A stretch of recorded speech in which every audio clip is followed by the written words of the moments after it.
Welcome to the Pindown, your Detroit Pistons podcast. I'm your host, Wes Davenport from Motor City Hoops and Detroit Bad Boys. And I'm Blake Silverman, writer for Detroit Bad Boys, covering everything Pistons, and news writer for Sports Illustrated. And guys, we are recording on a Friday afternoon, so the day after we could just call it an ugly win there against the Phoenix Suns. And, look, there's actually a decent amount for us to talk about here. There's a little bit of trade rumors that popped out over this past week. So obviously that Suns game, we could look ahead in the schedule. There's plenty of Pistons stuff to talk about. So why don't we just jump into that Suns game? Because, honestly, I have no idea where you want to take this conversation. There's some good, plenty of bad. I feel like we can run with here. So I'm just curious to hear your thoughts of what we witnessed after the Pistons get kind of like a mini All-Star break. Like, what was this? 5 days off for them? 4 days off crazy. For them? That's weird. Yeah.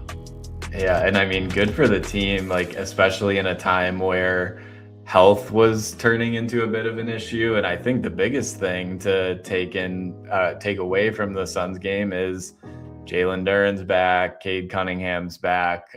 So obviously good news there, but the game in general, definitely an ugly win, but it's just credit to how serious this team is that they can find a way to win when as a group, they shoot 28% from three, 62% from the foul line, and the Suns were without Devin Booker, so it's definitely a game that you should win, even though this Suns team has been a lot more impressive than a lot of people thought going into the season. And a lot of credit to that is because of the players who are around Devin Booker. So when we got the news that Booker was going to miss, I was like, okay, this is going to be a game where Grayson Allen and Colin Gillespie are going to go off from three and get their shots. And I mean, Grayson Allen had 23-point attempts himself, which is insane. And Colin Gillespie was good too. And the rest of their starting unit was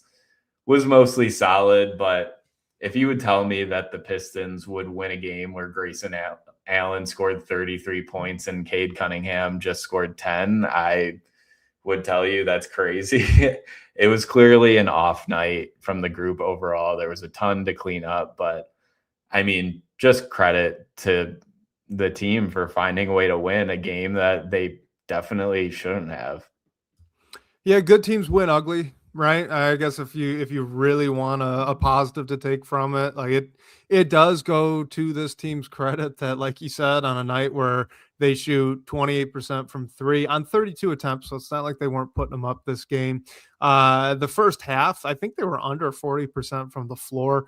Like there was plenty going wrong for the team in this game, including but not limited to Cade Cunningham being 3 of 16 from the floor, 0 of 7 from the 3-point line, and maybe most telling to just how the night was going for Cade, 4 of 9 from the free throw line.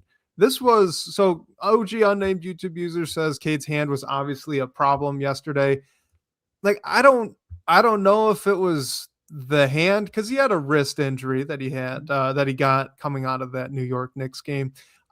I don't know if it was necessarily that. It could have been, but we have seen this before with Cade, haven't we? It hasn't been so much this season, but in the past in his career, he's come back kind of rough from long stretches off. What was a little bit more unique with this one is I don't think his 3-point shots were short, really. It just looked like he couldn't buy a bucket to me. I don't call that rust, call that shaking off the injury. I don't know what you want to call it, but he just couldn't buy a bucket. Now, 38 minutes played for him, 11 assists. He only had, let's see, where were the turnovers? He only had 5 turnovers. I know that's actually a lot, but like for him, with how much he's handling the ball, to have a 2-to-1 assist to turnover ratio with 11 assists, that's actually pretty good. So he wasn't terrible otherwise. It was just, what a terrible night from the floor. Yeah, definitely. It was, I mean, an off night is putting it lightly. And yeah, definitely give a little bit of slack there because he's coming back from a big break and then missing some time before that. Um, but yeah, I mean, he still played 38 minutes. Like you said, he was able to get 11 assists. So hopefully this isn't something that can continue. I mean, maybe luckily for the Pistons, their next game is against the Pacers. So if there was any other team, I'd be like, Cade needs to turn this around much quicker. But yeah, it was just an off night in general, super inefficient from the floor. Couldn't buy a bucket. Luckily, he was able to keep the offense going otherwise. So I'm hoping it was rust just from missing some time and the absurdly long break for not having an all-star break in the middle of it that the Pistons had. So I'm hopeful that they're just getting over that and hopefully it turns around in time for this Pacers game and then ahead, because obviously the Pistons need Cade Cunningham to score more than 10 points to win a great majority of their games. All right, so I wanted to get into like two players from this game before we start talking about Jaden Ivey, which the comment section here with YouTube user wants to start talking about. So we will. I want to talk Jaden Ivey, but first I want to ask: do you want to give a little bit of flowers, or do you want to give the mixed bag conversation? Let's continue the mixed bag and then end on a high note. All right, the mixed bag. I loved how Jalen Duren started this game. He was aggressive. He was hunting for his shot in that first quarter. And then I don't know what happened after he went to the bench, but he only shoots 13 shots in this game and only gets to the free throw line one time. I did not think he was all that aggressive down the stretch, particularly in the second half when everyone else was at this point kind of like had gotten their feet back under him and was, kind of survived, right, that initial surge there in the second quarter from the Suns. So like I thought it started off so good and then it kind of fell off. And again, this is weird to say out of a guy who in 28 minutes had 16 points and 18 rebounds, along with 2 blocks, which is pretty nice for him. But like I felt like they needed more out of him. This is one of those games where we talked about it, I think, on the last show, right? Cade Cunningham was off. Duncan Robinson ends up being the second or the leading scorer for this team, and then it's Tobias Harris and Jalen Duren. You really wish on a night where Cade can't seem to get anything going offensively, you really wish that your second all-star, right, your second best player offensively, that he could step up and maybe do what a Grayson Allen did, right? Put up 30 points or get up close to it. Be impactful in the way that just for this night, right, that your superstar couldn't be. And we didn't really see that. And he was efficient enough to do it. Again, it's just a volume problem. Yeah, that's exactly how I was gonna frame it. On a game where Cade is off 3 for 16 from the floor, he still led the team with the most shots. Jalen Duren was the next highest with 13. So when there is, and I mean, it is a little bit challenging just because Cade is still available. He's obviously gonna try and get his still, as well as make things happen for his teammates. But when it's clear that he can't buy a bucket, definitely want to see Duren be more aggressive. And that's something we've talked about at length really over this season and this leap that he's taken. Like, I thought he had a solid game. The one thing that you can bring up is definitely just getting more shots, because I mean, if this were the Suns when they're missing their best player, you had Grayson Allen lead the team with 25 field goal attempts. Wildly, 20 of those were from 3. But like, I wonder if Cade Cunningham missed this game and Jalen Duren was on the floor. Like, I'm not sure if Jalen Duren's shot volume would go up dramatically. And I think that's just something that he needs to keep in mind, because he's earned the right to get more volume and be a little bit more selfish. It's just he's not doing that a lot of the time. And credit to him, he's probably like just trying to make the right basketball play and get the best shot and everything, but he can be dominant on the floor. And I mean, Mark Williams has been solid for the Suns and everything, but I didn't think the matchup was necessarily super bad for him to take a step back. So like you said, it's just a volume problem. I hope he gets more aggressive and just like hunting his shots a little bit more as the season goes on. But yeah, we've seen this for a bit now, and I hope it changes eventually. Yeah, and like I think it can. So OG unnamed YouTube user, I like this comment, says he likes Duran a lot, but he isn't a long-term second offensive option. He definitely isn't a number one if Cade Cunningham is out.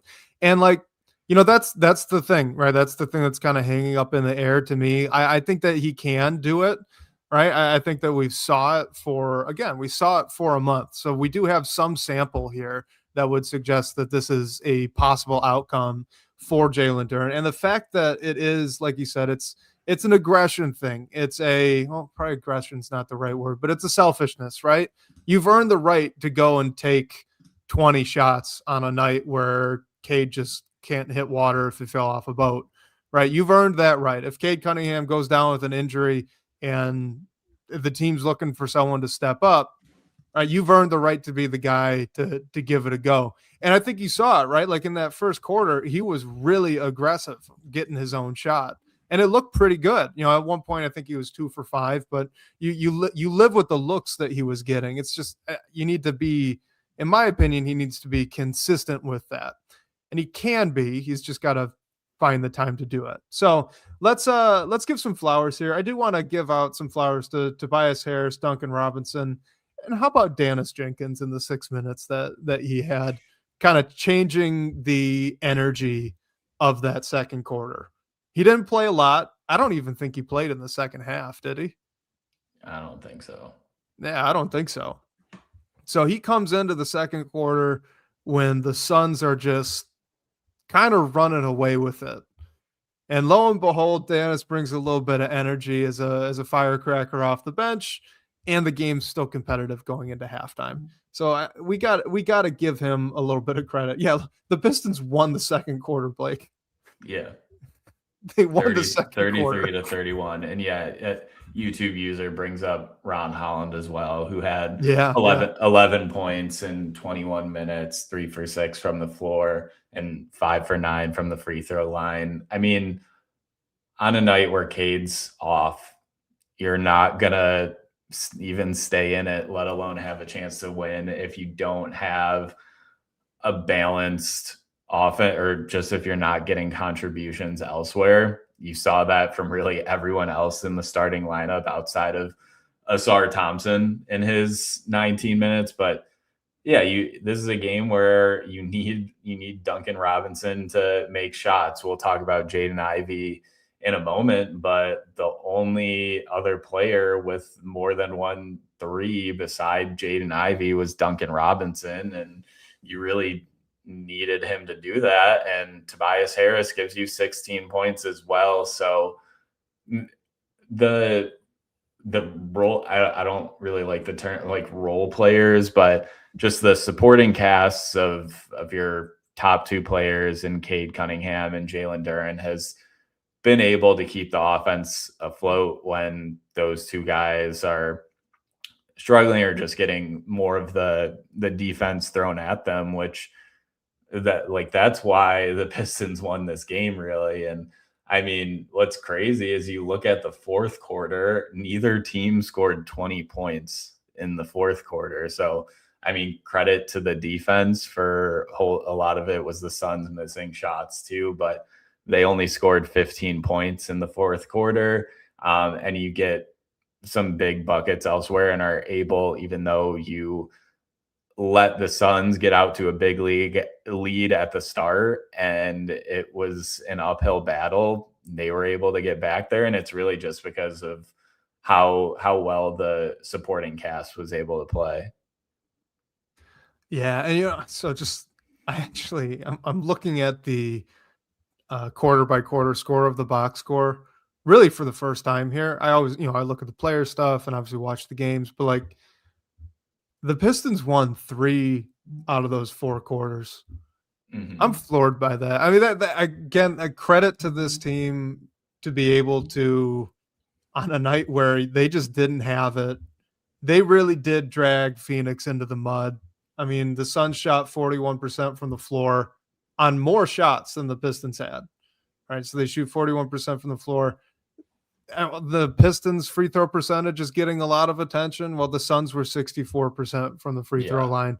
Like the Pistons really did just pull them into a dogfight and came out on top of it. That's kind of, we've seen that before, right? So I guess it is truly to the credit of the team to be able to win in a couple different ways. And one of those is really ugly basketball, but I'd rather win those than lose them. What did you think about Jaden Ivey in this game? So YouTube user says here that JB is a great coach overall, and I think we agree with that. But he says not playing Jaden Ivey in the second quarter after a great start was criminal. So what did you think out of Jaden Ivey here against Phoenix? Yeah, I mean, Ivy gets out and has that great first quarter, scores 8 points, like pretty much right away. And I think just as a whole, you could probably say this is the best game that he's had since his return from injury, scoring 15 points in just 17 minutes, going 3 for 5 from three. Was certainly a big reason that the Pistons were able to win this game. I mean, Wes, what you brought up with Dennis Jenkins, like maybe that's why Ivy didn't play in the second quarter. JB was trying to do something different, but I think like Ivy could have been that player too. And I mean, luckily Dennis Jenkins had that great stretch that he had as well. But I thought Ivy was aggressive. He was confident. The shots were falling, which I mean isn't always the case, but I think he proved that he can be a big part of this offense as well. And it's just one game, and he's certainly had like good games since he's come back, and some other games where we've been hoping for more. But I mean, you can't be anything but thrilled with this performance from Jaden Ivey, I think. I might be a little less than thrilled. Okay. Look, I think offensively he was really good. Yeah. I do not think he was very good defensively at all.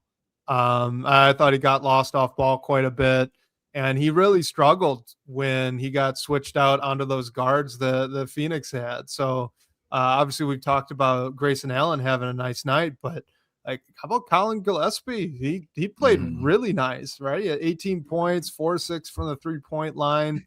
I thought he was really impactful, and a lot of times Jaden Ivey did have that assignment. I think it's a product. The minutes not being over 20 is a product of two things. One, I do think it was Dennis Jenkins. I think that was a pretty shrewd move by JB Bickerstaff to get a little invigoration of energy into the team into that second quarter to salvage what was going downhill really, really quickly. But also, I just think Ivy really, really struggled defensively.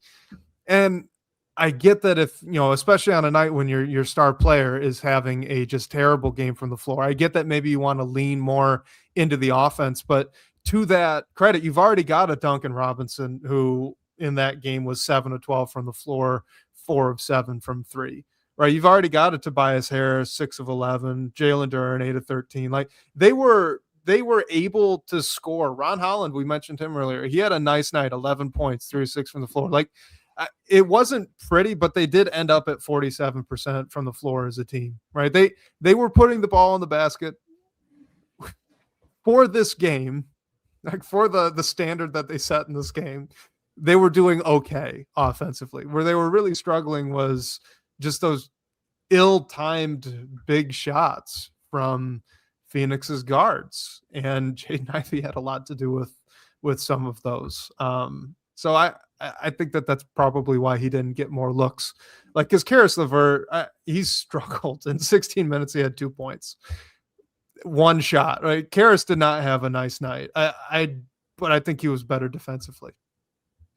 Yeah, and that's totally fair. I think Ivy's offensive contributions were needed on this night, especially like if he doesn't have those 8 points in the first quarter, a 9-point Phoenix lead could have been much worse. And I think I have I need to take it upon myself to like hope for more from Jaden Ivey defensively, I think, because I think I've just made up in my mind that like he's looked decent at times defensively, but it's not going to be like a calling card of his game, which makes playing alongside Cade Cunningham like a bigger question in terms of you don't want Cade to have that much on his shoulders defensively as well. So yeah, it was definitely like great game offensively for Jaden Ivey. Could have hoped for a lot more on the other side of the ball, but I think overall, just like the spark he provided as a scorer was much needed on this night compared to others. So at least credit to him for that. But yeah, totally agree on the defensive question marks. Yeah, and like, I don't want this to come off as me dogging on Jaden Ivey because I'm a big a fan of Ivey's game as anyone. I would like them to not trade Jaden Ivey here at the deadline. I would just throw that out right now. So like, listeners don't hear, get me the wrong way, but like Jaden Ivey and Karis LeVert played about the same amount of minutes. All right. Karis LeVert played 16. Jaden Ivey played 17. Ivey outscored him. Right. He went 15 points. LeVert had 2. LeVert only takes 1 shot. Jaden Ivey went 6 of 8 from the field, 3 of 5 from 3. So that's great. Right. But to me, that's kind of the end of the good. Karis LeVert out rebounds Jaden Ivey. LeVert has 3. Ivey has 2. For LeVert, it was 2 defensive rebounds. Again, though it doesn't sound like a lot, but we're talking about middling minutes. So it's kind of a big deal. Jaden Ivey had a negative assist to turnover ratio this game. For a guy that's handling the ball as often as he is, that's not great, right? LeVert and Ivey both had 2 turnovers, but Karis has 3 assists, Ivey has 1. And then Karis LeVert has 2 steals on top of it. So, I get it. Like, Karis LeVert did not have a nice night at all. Ivey was scoring the ball much better, but defensively, impact for the guys around him, you have to give Karis a little bit of credit there. And if you're looking for Jaden Ivey to take minutes away from LeVert, which I think is a fair thing to want right now with the way that these rotations are set up, Ivey's going to have to start doing that other stuff at a higher rate as well. Yeah, and in his first quarter stretch, like YouTube user brings up here, the Suns, how many 3-pointers they had while Ivey was on the floor. Grayson Allen didn't get going from 3 until later in the game. I think Gillespie had those like 2 quick threes in the first quarter until he added the others a bit later. So yeah, I think, the Phoenix, their highest scoring quarter in the game was the first quarter. So you can say that it was a decent amount. I think Ivey just got 5 or 6 minutes in that first quarter stretch that he had. But yeah, I think it's a fair assessment to say that like Phoenix was able to put up their most productive offense when Ivey was on the floor, if you just do like on and off for him and Karis. All right, let's slide over. Actually, real quick, I want to Pistons talks making me laugh with this one. Karis LeVert is the new Corey Joseph. I pulled up Corey Joseph's stats. You ready for this, Blake? I was a Corey Joseph guy. He was solid in Detroit. So in the one full season he plays with the Pistons, it was 8 points. He had 3.6 assists. Apologies for the dogs in the background. Someone just rang our doorbell. 2.7 rebounds for Corey Joseph. Karis LeVert, I get he's not been as good as some people have wanted, but like 8 points, he's averaging 3 assists or so while shooting 37% from 3, like in 20 minutes a night as well. Like Karis has not been bad, I think, and this team's obviously a lot better.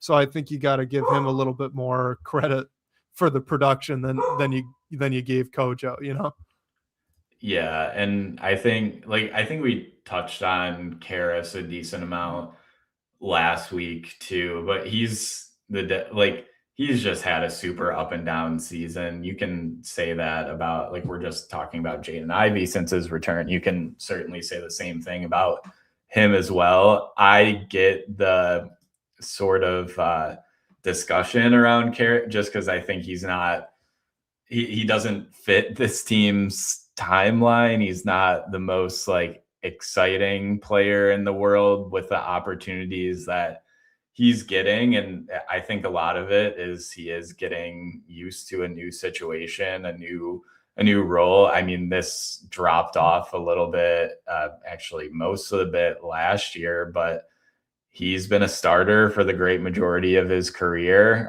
He transitioned to a bench role a little bit his second to last season in Cleveland. And then last year in Cleveland and Atlanta, he was like totally coming off the bench, but getting more minutes a game. And I think just because of this Jaden Ivey situation, and then couple that with the start that Dennis Jenkins had to the season, like that has taken away from his minutes a decent amount. I think Karras has still been able to be productive at times. But yeah, he's definitely had those like 1 for 8, 1 for 9, 1 for 10 nights. I think that's just going to be a part of it. And I mean, the trade deadline's coming up, which we'll talk about. We'll see if he gets moved around. But I mean, I still think he's a good depth piece to keep in it unless there's a good deal to move off of him. But yeah, it makes the Jaden Ivey question tough. And then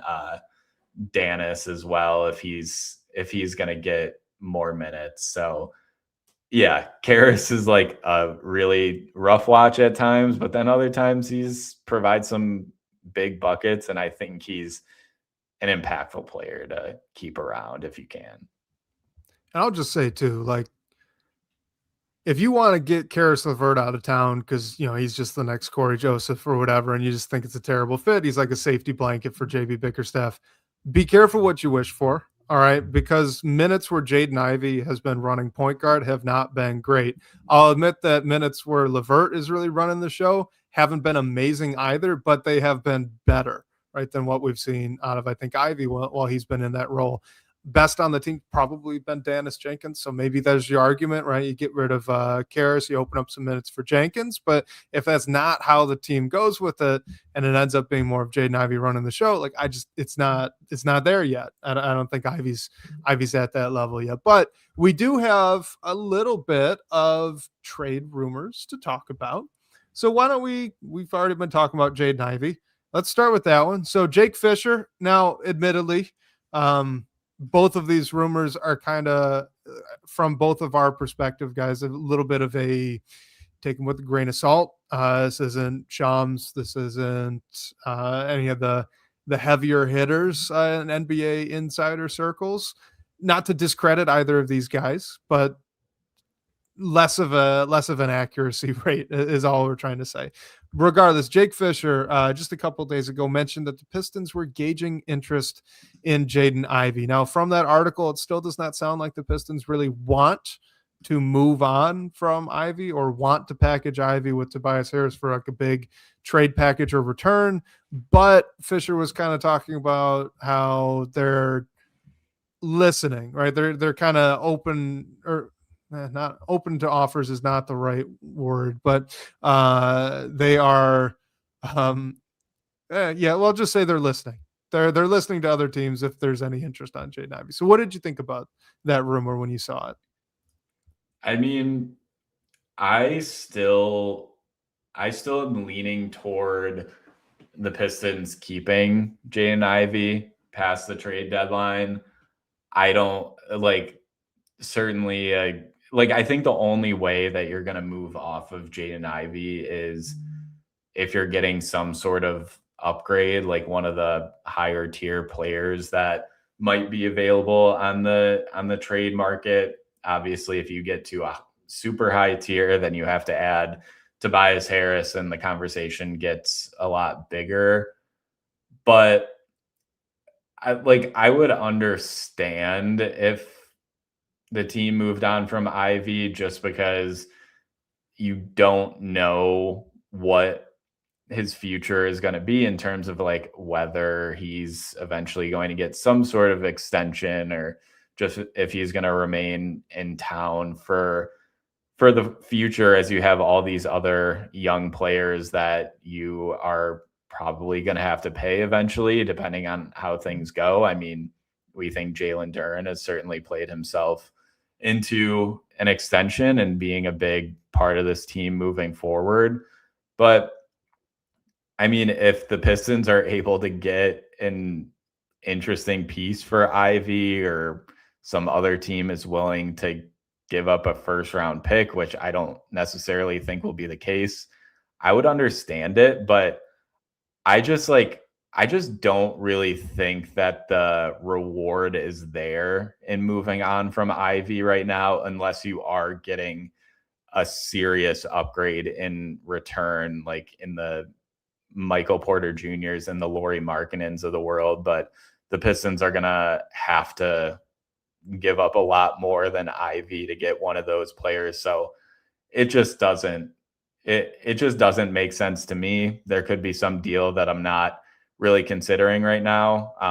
But I just feel like Ivy is going to be in Detroit for the rest of the season, at least. That's my feeling as well. Like I'm trying to think of it from the perspective of like what if Jaden Ivey were on a different team and I were interested in the Pistons acquiring a guard, right? And so I'm looking at maybe Jaden Ivey as a candidate to bring in. I think it's difficult to make an argument as of right now that Jaden Ivey is anything other than a second draft candidate, which usually is not, you're paying a premium price to go and get them. I could imagine a lot of teams looking at what Ivy's done so far this season and going, okay, maybe it's not working out in Detroit. Maybe we can get Ivy on the cheap, and you've got a former top 5 pick that still has a lot of potential, still on his rookie contract that you can bring in house, see what he's got for the rest of the season, and then make a decision on that extension after that. And the Pistons have done this in the past, right?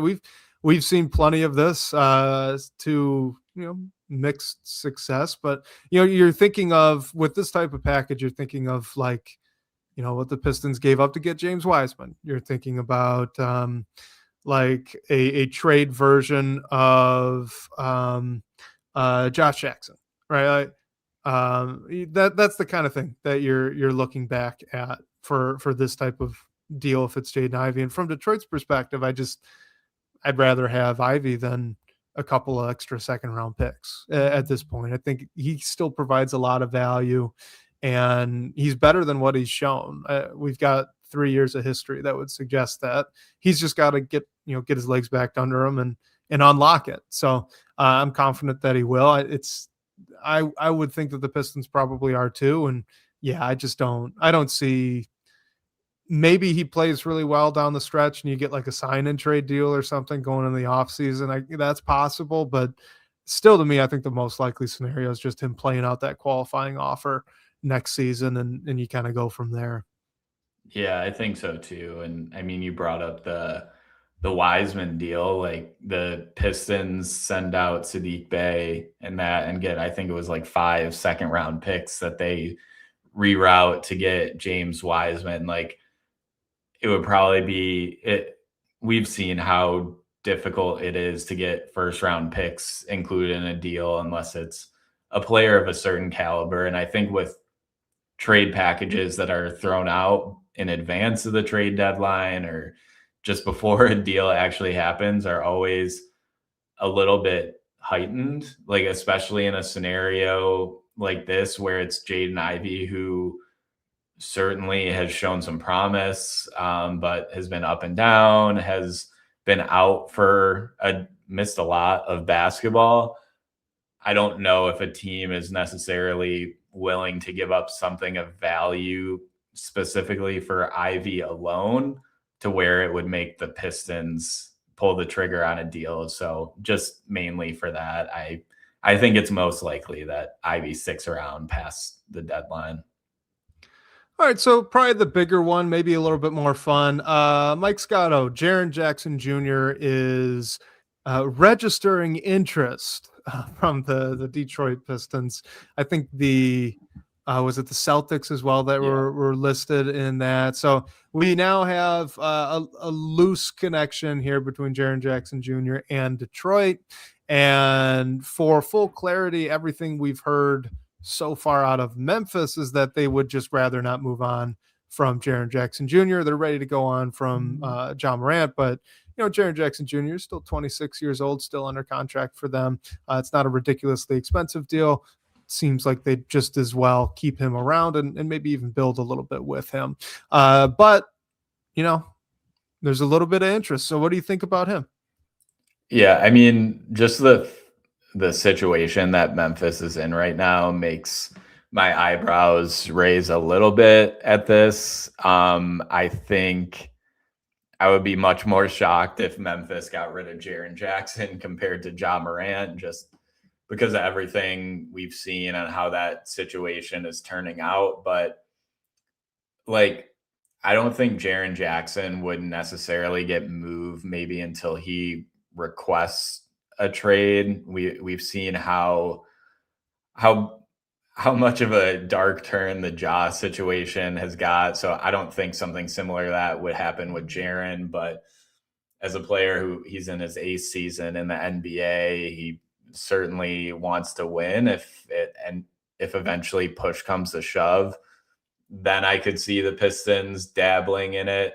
I mean, if it is a serious thing that the Pistons would make, the biggest question that comes in is, what does this mean for the future of Asar Thompson? What does it mean for Isaiah Stewart eventually getting a new deal? I mean, Jaren Jackson's a guy who was the defensive player of the year a few years ago, already has a couple of all-star appearances on his under his belt. So obviously it would raise this team's floor defensively, which we know that is something that they pride themselves on. So I think it's a fit that way. And then Jaren definitely brings in some additional shooting that can help with the Asar Thompson, Jalen Duren question and just making Cade's life a little easier. I don't think it's the clearest fit in the world, but just because of how good a player he is, if he's seriously on the table, the Pistons should certainly consider it. And I think they could put together a deal that would work. You'd have to give up a lot, but if that's the swing that the front office is most comfortable taking, I wouldn't hate it at all. So I'll end up taking the opposing position here because honestly, I'm just kind of out on the idea entirely. Part of it has to do with the price. Like you said, I'm sure that's going to be a really expensive deal, especially with Memphis posturing like they just don't want to move him. But I think the first thing to note is Jaren Jackson Jr. this season is going to be paid $35 million. Okay, that's great. Well, he just signed a contract extension and his cap hit's about to go up over $50 million for 3 out of the next 4 seasons. Jaren Jackson Jr. is going to be expensive, really, really expensive. So that's first. Second, so the year he actually won Defensive Player of the Year, he averaged 3 blocks per game. That's awesome. He's not gotten over 2 blocks per game since then. He's a center who does not rebound the basketball. His career rebounds per game number, 5.5. This man is 7 foot, 7'1". Oh no, okay. He's only 6. He's listed at 6'10". That feels low. He's bigger than that. He's taller than that. But regardless, this is a big dude that doesn't rebound the basketball. He's got a good reputation as a shooter. Well, he's been over league average the past 2 years. If I go back through his career, I can only find 2 other seasons where that's true. So half of his 8-year career has been spent under league average from 3-point range. And then his field goal percentage is also worrisome to me. So the year he wins Defensive Player of the Year, up over 50%. only his rookie year was he also over 50% from the floor. So, and he's got a reputation, right? And you've seen this when the Pistons have played Memphis. He's not the most physical player. He doesn't bang around down low in the post all that often. That's not where he gets the majority of his points. His field goals have gone down now this season. They have the past 2 seasons. He's a center. You're going to have to play him at the 4. Jalen Duren covers up his rebounding issues, but are we really sure that Jaren Jackson Jr. is still a defensive player of the year candidate? Because I'm not. I've got, let's see, 6 seasons here where he's not averaged more than 2 blocks per game. And his minutes have been fairly consistent over that entire stretch. Now I get it, right? His 3rd season, he missed a lot due to injury. So maybe you can write that one off, but still, I'm just not as high on him as a player as I think the consensus is. Maybe you can persuade me. No, that's fair. I think a lot of it is maybe a scene change would help him out, just with how everything in Memphis is going, and Ja's mostly like not being able to be on the floor. Like I think Cade would, playing next to Cade would be great for Jaren Jackson Jr. But you can say that about nearly any player in the NBA. And I think, just going back to the price, like if you're going to go trade for Jaren Jackson, you're not getting away with it without including like Ron Holland or Asar Thompson in the deal, as well as numerous first round picks. So it's going to be a high price. And like you mentioned with his contract, like especially when you're going to want to pay Jalen Duren, and Isaiah Stewart will need a new deal eventually. And what happens with Asar Thompson or Ron Holland, as long as they're not included in the deal, like, does this front office want to pay another big, when really the biggest question mark is who is going to be the second offensive option? It could be Jalen Duren, it could be Jaren Jackson in this theory, but maybe they'd rather go for a guard or wing to use a lot of that salary over. So I wouldn't be mad at them for that. I mean, I just did nothing to convince you of the deal. So maybe like I'm talking myself out of it as well. I just think it's clear that this team needs another second or tertiary star. So if he's one of the ones that's available, I wouldn't hate it, but it's definitely not the perfect fit just because of the position he plays and the type of player he is. And like, at the deadline here, I would not be opposed to adding another front court player. I kind of like the idea, actually, really solidify that the kind of 3-4-5 position in the rotation. I think that they could benefit from that. I don't think that Jaren Jackson Jr. is the guy, especially not for the price that's going to cost to get him. And then after the fact that, that $50 million salary thing is a really big hang up for me for, a player that I just don't think he's as good defensively as his reputation would suggest. I don't know. I just don't. I've not seen it. And if you want a player who brings the defense that you think, right, Jaren Jackson Jr. brings to Detroit, playing next to Jalen Duren, then like, why don't you just push to start Isaiah Stewart? You're getting roughly the same thing. More shot blocking, better rebounding, and they're shooting the same dang percentage from 3. Like, okay, maybe Stu doesn't put up as many shots in the mid-range, but like, I'm cool with that. I don't know about you guys. So like, I don't know. I would be unfortunately out on that deal. Let's we got a good Asar Thompson question. Let's see if I could find it. Here we go. Okay, so this was from our guy, OG unnamed YouTube user. It says Asar Thompson's inconsistencies on offense need to be figured out before his extension. I don't love him as a ball handler. He's shown a huge improvement from how bad he was last year, but he still doesn't have a tight handle. I think that's all fair. So before we get into any more trade conversations, why don't we just do a little bit of a kind of check-in on Asar Thompson? Because I do think he started off really hot, right? and it's fallen a little bit. So what have you seen out of him, and just maybe where are you with that extension idea so far? Yeah, so I mean, just to take it further, like month by month, in 5 games in October, Asar Thompson averaged about 14 points a game. November and December, he both averaged 11 points a game, and thus far through January, he's just under 9 points a game. So obviously, the big question with Asar is always going to be what is his role on offense.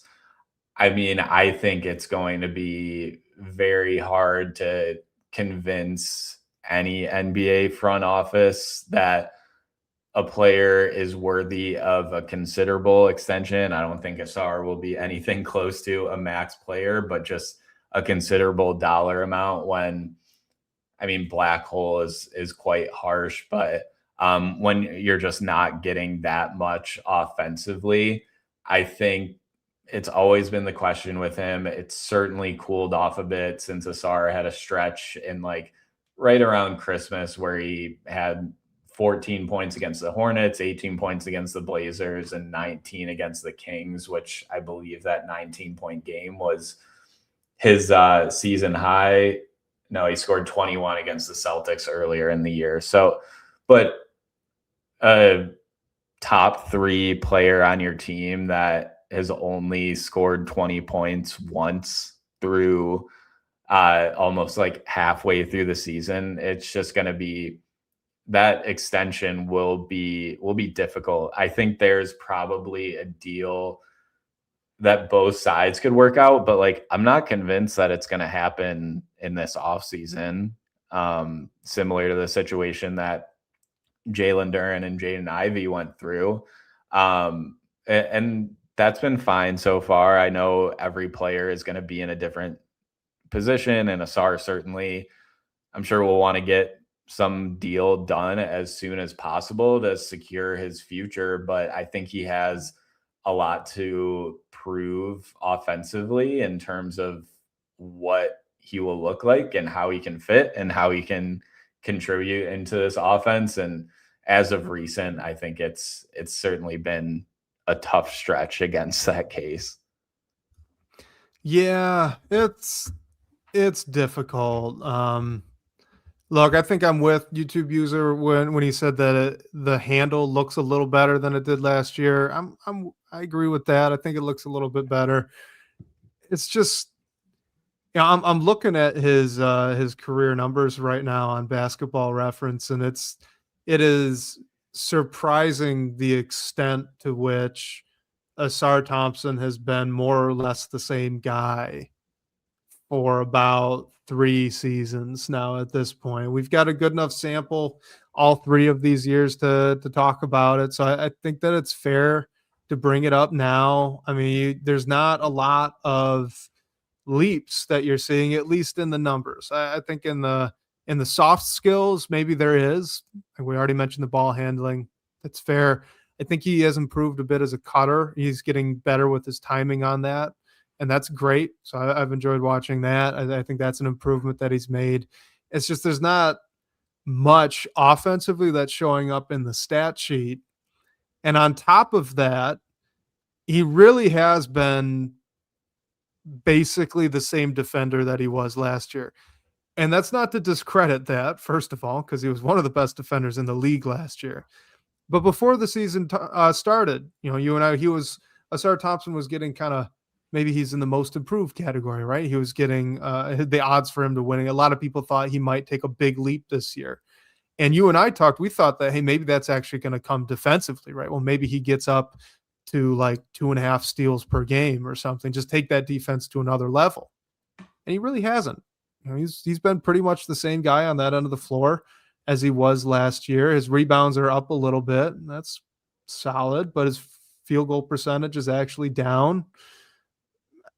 Yeah, he looks pretty much the same to me, which I guess is noteworthy for a third-year pro. Yeah, I'd agree with that, honestly. And I think there's been more, I mean, he's always been a project offensively, but I feel like even more I've come into question with maybe just the decision making and the shots he takes. And I think we've talked about even before this season how he can contribute offensively is through cutting, finding easy shots. And I think there just hasn't been a surplus of those easy looks that he can convert on, which is making his life a heck of a lot harder in terms of trying to find a way to grow as an offensive player. And I mean, yeah, his free throw percentage is down too. His 3-point percentage is up a bit, but we know that's never going to be a huge part of his game. Like he's scoring 1 point more per game compared to what he did last year, but he's also playing some more minutes too. So I don't think there's anything that necessarily jumps off the page in how Asar has improved. And I think the eye test really, if you watch any of the Pistons games this far, kind of confirms that. And it's tough because I'm not expecting him to make this huge offensive leap because I don't think that's ever going to be the main part of his game. But I think you just need to see little improvements, finding another easy look or two, getting his scoring up 2 or 3 points a night to like prove he can give this team 15 points a night as a starter and a main piece moving forward. Yeah, and I think what's so interesting, and this isn't necessarily a bad thing, right? Because it's not a terrible outcome for your former top 10 pick to level out as one of the best defenders in the NBA. Okay, so like this isn't inherently a bad thing that's going on with Asar. I just think it's particularly, it stands out, right? When you look up and down this roster and like Cade took a step. He's, for as good as he was last year, he's even more impactful. You feel him on the court more than you did last season. Isaiah Stewart took a leap from a really good backup big to the best rim protector in the NBA. We've gone and talked at length about Jalen Duren, the improvement he made offensively over this past offseason. You can go up and down this roster, and you're going to struggle to find a player that was here last year that didn't improve. And let's throw Jaden Ivey out because obviously the injury, right? So we don't know where he's actually at yet. Remains to be seen whether he can build on what he was to start last season or if this is just a recovery year. So we got to set him aside. But for the most part, just about everyone else, I mean, heck, Dennis Jenkins was on a two-way last season, right?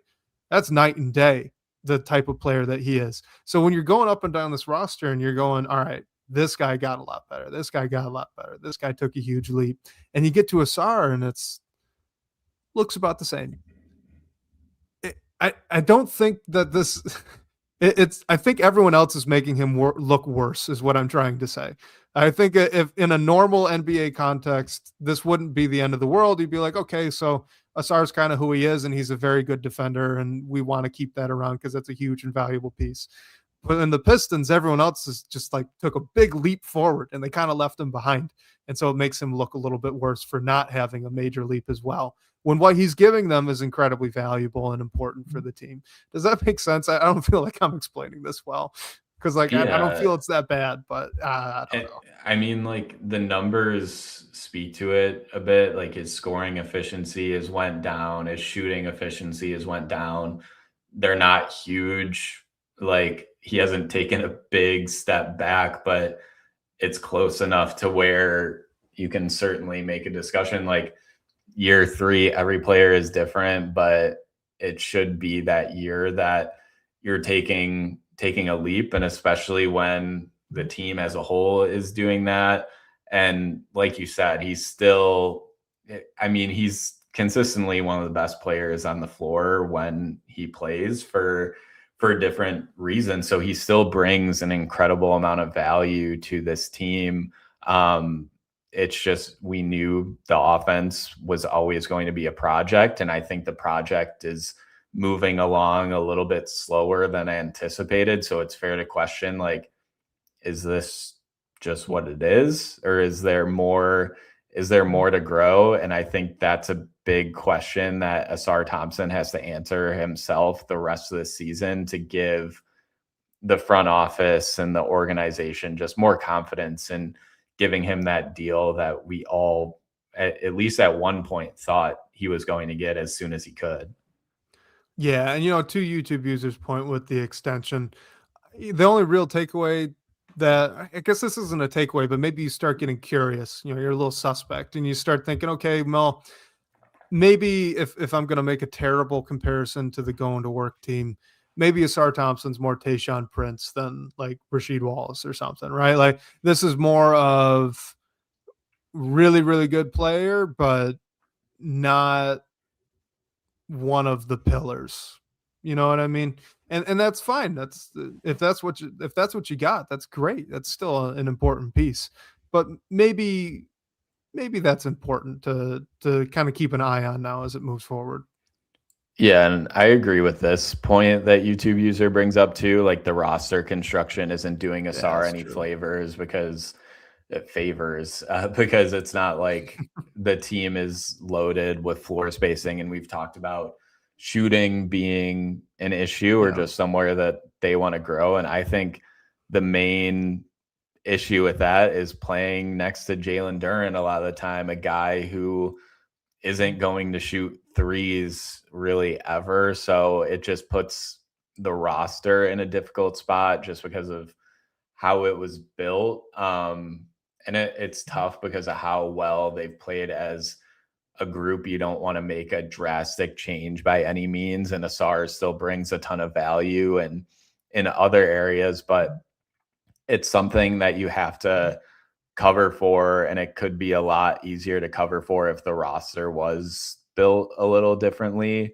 But you also just can't make a change with this team sitting at the top of the East and arriving a lot sooner than we all expected. Yeah, absolutely. So let's wrap up on this. All right. So our guy Camille says, "Hey guys, what's up? We need to make a trade. We should reduce the overload at the guard rotation and add some reinforcements to the wing." I think that's fair, right? If you're looking at the way that this team is stacked up, they've got a lot of guards. They don't have a lot of wings or bigs. I think either's kind of fair to focus on. So what we wanted to do to end the show here, so maybe we could spend 5 to 10 minutes on this, and then we'll kind of get out of here and leave you guys to the rest of your Friday evening. But our guy, Bobby Buckets, Robbie Betalon from DBB, he put up a great article on Detroit Bad Boys. It's titled 4 Trades I Would Do If I Were Trajan Langdon. And in this, he has 4 targets. And so we also pulled up the Spotrac trade candidate list and to try and generate some more as well. But what we wanted to do is kind of look through these 4 targets and maybe just rank who you think would be not most gettable, but most impactful if the Pistons were able to bring them in-house. So Robbie brought up Max Christie, Jeremy Grant, Michael Porter Jr., and Trey Murphy III. And now, of course, there are some others in the on the Spotrac link as well, which you guys can go and find. Maybe a player like Colin Sexton, Malik Monk, who was linked to the Pistons over the summer. You could look at maybe Klay Thompson, Jonathan Isaac, Daniel Gafford, Obi Toppin, Grant Williams, Bobby Portis. The list goes on. So let's look at just the 4, I think, from that trade, from that link, right? That trade article that I mentioned: Trey Murphy III, Michael Porter Jr., Max Christie, and Jeremy Grant. We talk about those 4 real quickly, and then any other names that you're thinking of right now.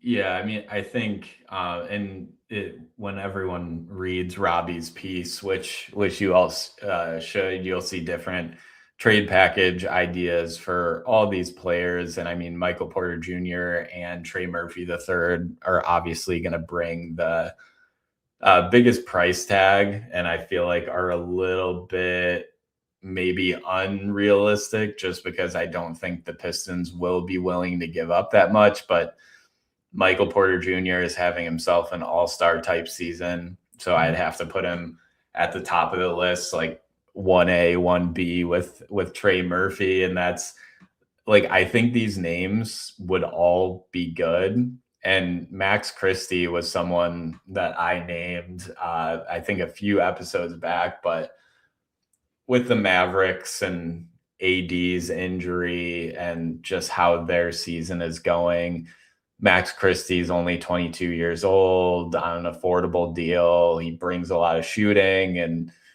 will make Cooper Flagg's life a little bit easier. And when Kyrie comes back as well, I think it'll be hard to get him out of Dallas. Like, they might want a premium for him, which I don't know you should necessarily give. Um, and Jeremy Grant, like, I don't mean to write him off. And I think the reason, like, you may be able to get him for a reasonable price is just because his age. And then he's signed for 2 more years at a decent salary. But hey, in 27 games that he's played this year, he's averaging just under 20 points a night for the Blazers. So he brings a lot of scoring, obviously a face that we know very well. I mean, I like Camille's idea of bringing in a wing. It's just so tough because a lot of, like, those are the type of players that everyone wants around the league. So how are you going to do it in a way that doesn't break up all the great energy and chemistry that this roster has? I mean, you mentioned Obi Toppin. I think that's another name that he can even slide into the Pistons TPE at $14 million a year. Another name I'll throw out, and I don't know if the Suns would be willing to get rid of him because of the season that they're having, but Royce O'Neal is another guy that that would help. I mean, almost Javonte Green-esque, but Royce O'Neal is on the Suns books for 2 more seasons after this one, right around like 10, 11 million. So it's not a crazy salary, but he's another name I'd at least see if you can check in on. And I think a few folks around the Pistons community have brought up Sam Hauser as well. Obviously, like that one for the shooting, but also the Celtics are having a good year. So will they want to give him up, a player on an affordable deal that can help them right now too, as they're overperforming? So I'm trying to find names that are reasonable, can slide into that TPE, but I think a lot of teams will be trying to target the same guys. So it's just a matter of whether the Pistons are willing to give up what it takes to get those players, because I think wings, that especially ones that can shoot, will drive a little bit of a premium, just because that's what everyone needs essentially. Agreed. Let me throw one more name out here, and I don't think I've actually seen this name brought up before, but it kind of stood out to me as I was prepping for the show today and kind of looking through Spotrac at big players earning $14 million or less. So this is kind of in the vein of Bobby Portis, who I think is a great name to bring up. I would love to steal him from Milwaukee if the Pistons could. But how would a Grant Williams sound to you? On a, he slides right into that traded player exception. Now, he's been out a lot of this season with a knee injury. I'm looking at Basketball Reference now. He's only played 3 games so far. I think they only recently reactivated him. And in those 3 games, he's played about 14 minutes. But, historically, right, if you're looking at the player who he was the past few seasons when he's been healthy, it's kind of a starter bench hybrid type player, and somewhere in the mid 20 to 30 minutes a night. And the killer is he's a very good 3-point shooter, usually right around league average or just above. Grant Williams, since he was at Tennessee, very high IQ basketball player, tough, has a little bit of a reputation that fits with what the Pistons are doing right now, if you catch my drift on that. And it's just kind of been a good rotation level big, even though he's undersized. So I know that this doesn't fix the size issue, because now you're bringing in another power forward and frankly kind of a center hybrid as well, who's 6'7", 230.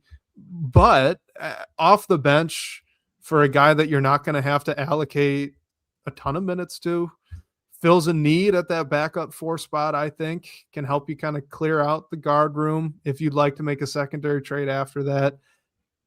I feel like he'd fit. I kind of like it. I can't imagine he'd cost anything. If Charlotte is looking to do what it seems like Charlotte wants to do, they probably would just jettison him into the TPE, maybe with a pick or two coming back, if that. I don't even know. They might just be happy to get rid of him.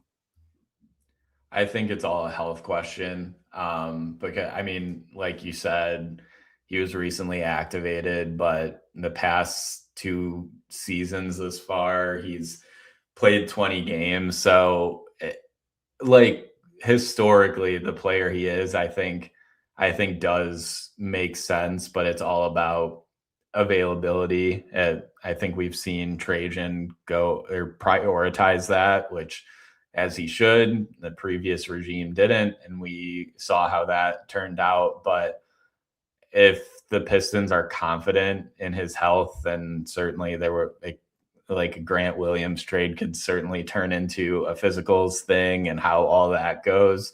But I think it would make sense for sure, just because of what the team is looking for and the type of player he is. He's been available most of his career other than the past 2 years, but it's all a question of health for me. Yeah, and agreed with the question of health, because last season he missed so much time because he tore his ACL. This season, I don't know. All right, I don't follow the Hornets this closely, so I don't know for sure which knee this injury was on, but this year he's missed time with a knee injury as well. I don't know if it's the same ACL. I don't know if he re-aggravated something. So yeah, the health issue is you'd have to be very confident about that. I'm just, it's tough, right? Because I'm trying to think of names and find names that fit into that TPE, traded player exception, that are as unexciting as Dennis Schroeder was last season, but yet could be as impactful as Dennis Schroeder was last season, right? And I don't know, is Bobby Portis a name like that? Could Grant Williams be a name like that? I don't know. You look around the league, like Isaiah Joe out of OKC would fit in. Would they want to get rid of him? I don't know. I doubt it. It's tough, especially this far out. I do think more will become clear as teams start negotiating other deals, because the one advantage with that traded player exception, you don't have to send out anything. So the Pistons very easily could just get tacked on as a third or a fourth team, take a player coming back who fits into the rotation here and what they need. And, they didn't really need to do anything outside of it. Yeah, I think that's the most likely move we'd see. It's just, who is it going to be? I think it could even be someone. I think we're doing a solid job of looking down the list at realistic candidates, but it could be someone not even on our radar. So yeah, I think we'll see a similar trade deadline to last season, which ended up working out very well for the Pistons. And yeah, they might just try to. They should honestly keep this roster intact because of everything that they've done this year. There's certainly ways that the team can get better, but getting better in a considerable way will definitely take a price. And I probably wouldn't be willing to pay it. I don't think the team thinks the same way. So I think our head is in the right spot. It's just about who will that player be and what will the Pistons have to give up. Maybe Yabusele, who hasn't been I'd doing honestly much. love that. Yeah. Yeah, who hasn't been doing much in New York. I mean, he has a small player option for next year, but maybe they'd be willing to get off him. And I mean, he hasn't been great in his minutes, but he can be an impactful player too. So we'll see. I mean, the trade deadline is just in a few weeks here now, which is crazy already. All right, here's what I want to end on, Blake, and I'll let you wrap up after you respond to this. But Thugway Joe says Grayson Allen is a Piston, just not in the uniform. don't disparage our Pistons and their reputation like that. The Pistons play tough, they play defense, they play hard, but they're not. None of these guys are dirty to me. I think Grayson Allen's a little shit. Pardon my language. I do not like his game much at all. I think that is a slight to our Pistons, and I will not let it stand. I feel like we've talked about Grayson Allen in different seasons for the Pistons, mainly when they needed shooting as badly as they did, which they still probably need to a degree this year. But yeah, love his ability to make shots and get them up and not be afraid and make them at a pretty high rate compared to the rest of the league. But yeah, I really loved his ability to not make the shots right at the end of the game. That too. Last night, that was great. I appreciated him for that. Yeah, but no, I'm with you on the extracurricular stuff. I mean, his reputation, and I feel like we've seen a little bit less of it as of recent, but yeah, he'd be a guy you'd like to root for when he's shooting the ball, but I'm not sure much else. And YouTube user brings up that Bryce brought up Vit Krejci from Atlanta. I like that one too. That'd be a good fit. Yeah, I'd be a fan of that. Yeah, I mean, Atlanta has a lot of wings, a lot of shooting. Maybe a Luke Kennard reunion. He'd fit into that TPE, things like that. But yeah, I like the Krejci idea a lot as well. All right. I think that we should probably wrap it up there. In one of these next couple episodes, we're going to get our resident cap expert at Detroit Bad Boys, Kyle Metz, on the show, or at least we would like to. We're going to reach out, hopefully negotiate that and get him on. I'm sure he'd be happy to, but we got to make sure. So hopefully we get him on soon. He'd be the perfect man to talk to about all this trade stuff. So guys, if you're listening, make sure you're watching out for that. You will absolutely want to drop any and all trade questions and salary cap questions that you have for our guy, Kyle Metz, assuming we can get him on, and hopefully that we can. Other than that, Blake, I think we can send it away. Yeah, a reminder, everyone can call our number to ask a question and hear your voice on the show. The number for that is 313-355-2717. And special thanks to Sean Corp, the managing editor of Detroit Bad Boys, for supporting this show. And shout out to you guys for all the great questions and talking points tonight. We'll catch you next week, whether on your commute or live with us on YouTube. We can't wait to talk more Detroit basketball with you all.